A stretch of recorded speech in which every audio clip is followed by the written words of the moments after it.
Том, вот по вашим последним фильмам «Станционный смотритель» и по этой картине «Визиты» создается ощущение, что вы снимаете по второму закону Ньютона, по-моему, второй закон Ньютона, что тело находится в состоянии покоя, пока на него не действуют силы извне. Правильно ли я понимаю ситуацию? То есть и в той, и в другой случае ситуация меняется в корне, когда появляется какая-то внешняя сила, которая полностью меняет жизнь героя. А по закону Ньютона это вот тело находится в состоянии покоя в намеренном проявлении движения, пока на него не воздействует сила извне. Judging by your last two films, The Stationary Agent and The Visitor, we have an impression that it somehow relates to the second law of the Newton, that unless something like people are put under pressure and there's some influencing force that starts to influence them, only after that something starts to happen. This is the idea and the impression that we get from your two films. Do you have anything to say to that about the second law of Newton and life and... Yes, I'm a big fan of Newton. I have to like the man very much, so thank you. I think that's really true, actually. I've never had that question, first time, let me say that. And I will say that I do think in both cases there's a central character that had to be, I think the word is inert, will remain inert in our language, that had to be moved, voluntarily moved, and bumped. And I think the reason is, not to get political, because I think this is a personal situation, but I think there's a sort of emotional revolution that happens there with both those characters.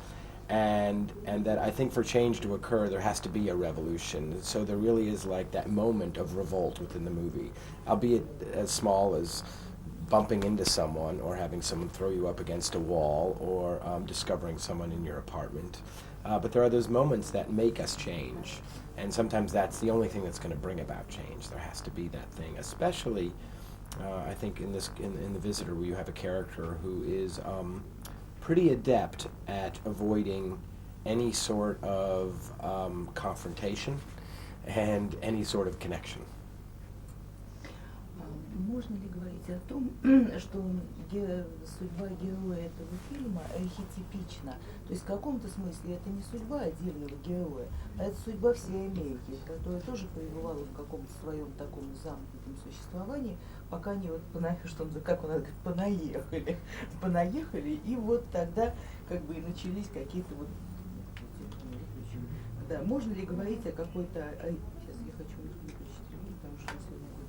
Можно ли говорить вот о какой-то архетипичности этой ситуации, о том, что вот, собственно, это можно отнести ко всей Америке? Can we say that the life, as it was represented in the movie, the life of the main character, is somehow symbolic in terms of it represents the whole country? That the country was kind of locked up until people there was this flow maybe of immigrants. They started to flood the United States. So this main character represents somehow the country itself. What do you think? Yeah, I think to some degree that's probably true. I would even maybe take it a step further and say that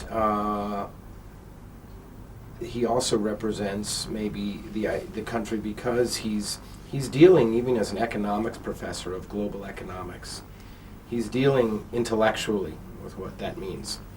But it's not until he gets involved emotionally with the issue or the circumstance of immigration and detention that he becomes active on the issue, that he really understands it. Because up to that point, it's just like I think in our country right now, you discuss any of these issues, and they're just political issues. We forget that there's human beings on both sides. So I think in that sense, he has the first-hand experience, and it also that just as you pointed out with the other example, I think that also represents the sort of maybe a specific example of our country and our people. Для наших предков, ну, во всяком случае, если судить по литературе, было характерно встретить какого-то несчастного человека и привести его к себе в дом. Вот у него дедушки, например, был поступить человек приемных сирот.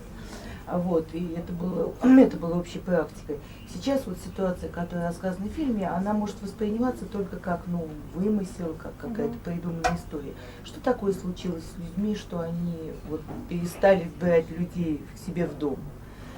Well, maybe judging by our history and by our ancestors, there were times when, like for instance, my granddad, he would invite to his home, there were like 5 people living in his home and in his house.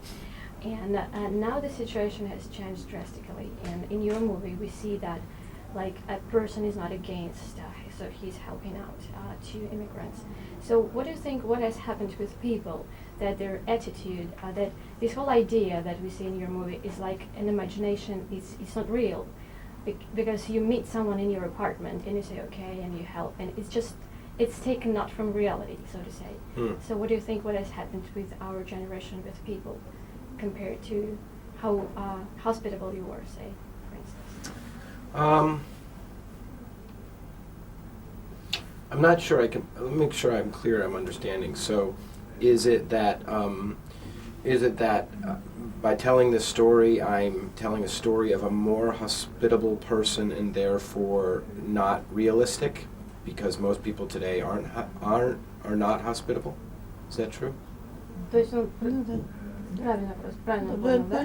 Right, yes, this is right. Well, then in that case, I don't think I necessarily agree completely.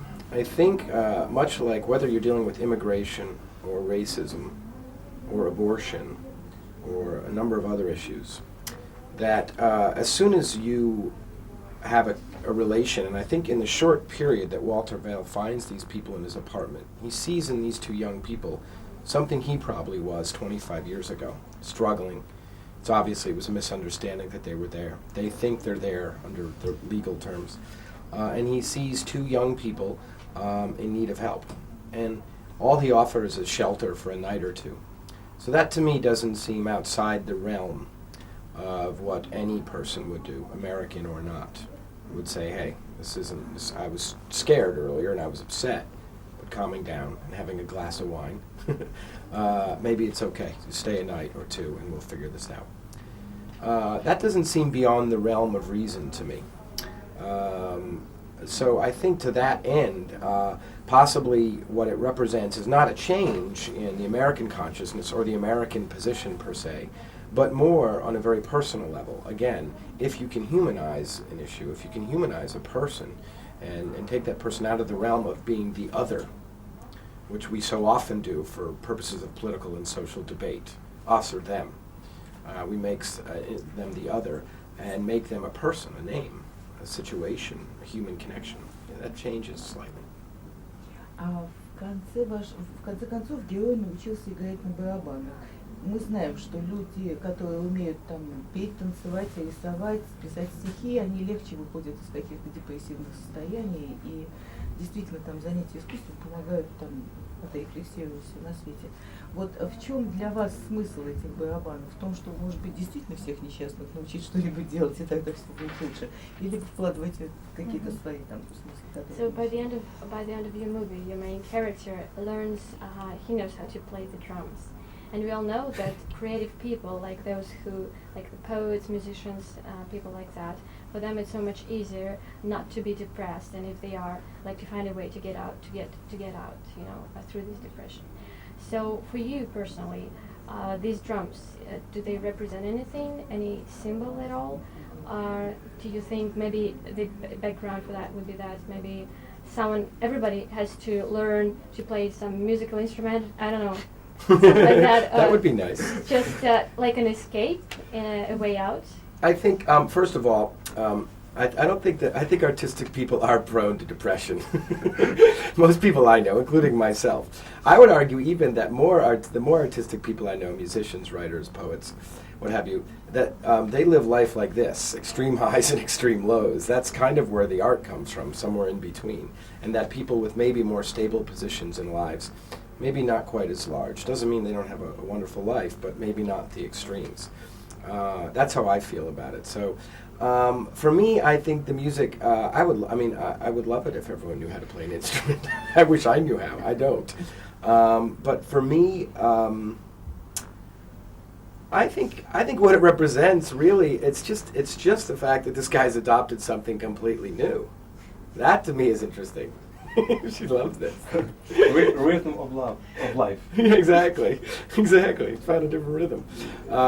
We talked about the last moment in the film, and when Richard committing to the drum at the end. And Richard and I used to talk about what is that moment. And we decided what it was very similar to when a young person, in our country you all go to community pools. I don't know if you have these. It's where everyone goes to swim. It's like, and they have one really high dive.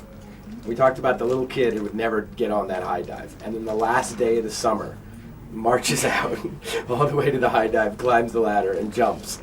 And there's something about the commitment. And I think on an artistic level, there's something about commitment. If you're going to be an artist, a writer, a poet, whatever that is, you better be committed. There's no in between, because you'll starve. So I think there's something about that it's about. А мне кажется, что единственный недостаток вашего фильма, который мне безумно понравился, это то, что вы не взяли вот этого своего маленького героя, которого мы полюбили в предыдущей картине. В остальном фильм безупречен. The only disadvantage of your movie maybe that you didn't take this little character from your previous movie that we really adored. Other than that, your movie is just impeccable. I should have brought him in? Yes. I think the third movie, they all meet in Syria. Yeah, and we find out that the little person, he's a spy. Very exciting, big budget movie, spy movie, kind of like James Bond, but with a short spy. Very exciting. And like a little bit of Austin Powers. Austin Powers. A little bit like that. Mini-me? Yeah, I'm going that big next time. Enough of these small films. Big.